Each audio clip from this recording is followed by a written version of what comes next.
রাধে রাধে। চলো অঙ্কটাতে কি বলছে দেখে নিই। পি কিউ আর এর মধ্যে ৩,৯১০ টাকা ১/৪:১/৫:১/৮ অনুপাতে ভাগ করার পরিবর্তে ৪:৫:৮ অনুপাতে ভাগ করা হয়েছে। এই লেনদেনে আর এর লাভ কত হয়েছে?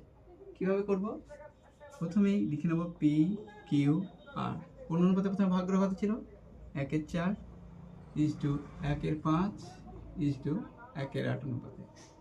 এবার কি হয়েছে, এগুলোকে রাউন্ড ফিগার করতে গেলে কি করতে হবে আমাকে? এগুলো লসাগু করে নিতে হবে। কার 4, 5 আর 8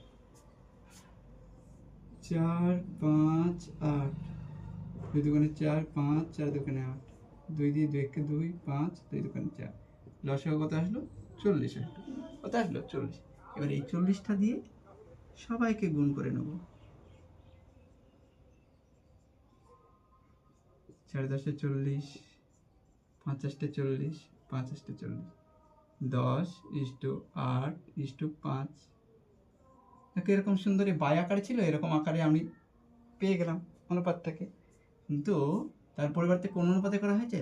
4:5:8 অনুপাতে করা হয়েছে না? তাই না? আচ্ছা, বোঝা গেল। এবার আমার সবগুলো বের করার দরকার নেই, শুধু আর এর লাভ চেয়েছে, তাই আর একটা বার করবো। কি করে দেখো, প্রথমে ছিল ৩,৯১০ টাকা, তার মধ্যে আর ক টাকা পাচ্ছিল তখন? 5 টাকা। কত টাকার মধ্যে টোটাল? 10 আর 18 পাচ্ছে 23 টাকার মধ্যে হলো।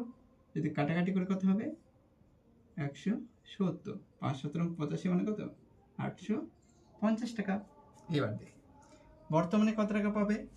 8 টাকা পাবে। কত টাকার মধ্যে? 4 5 9 8 17 টাকার মধ্যে।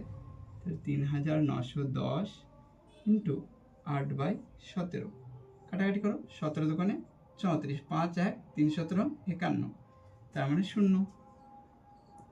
এবার 280 কাট দিয়ে গুণ করতে হবে। 0 প্রথমে, 8 এর সঙ্গে 0 গুণ 0, 3 8 24, 4 হাত থেকে 2, 8 দুগুণে 16 দিয়ে 18, তার মানে তার লাভ কত হচ্ছে? এখন পাচ্ছে 1840 টাকা, আগে পাচ্ছিল 850 টাকা। যদি বিয়োগ করে দিই কত হয়? এখানে করে দিই 1840 থেকে 850 বিয়োগ করে কত আসবে? 0 5 আর 9 14 হাত থেকে 1, 8 1 9 আর 9 18, তার মানে কত আসবে উত্তরটা? 990।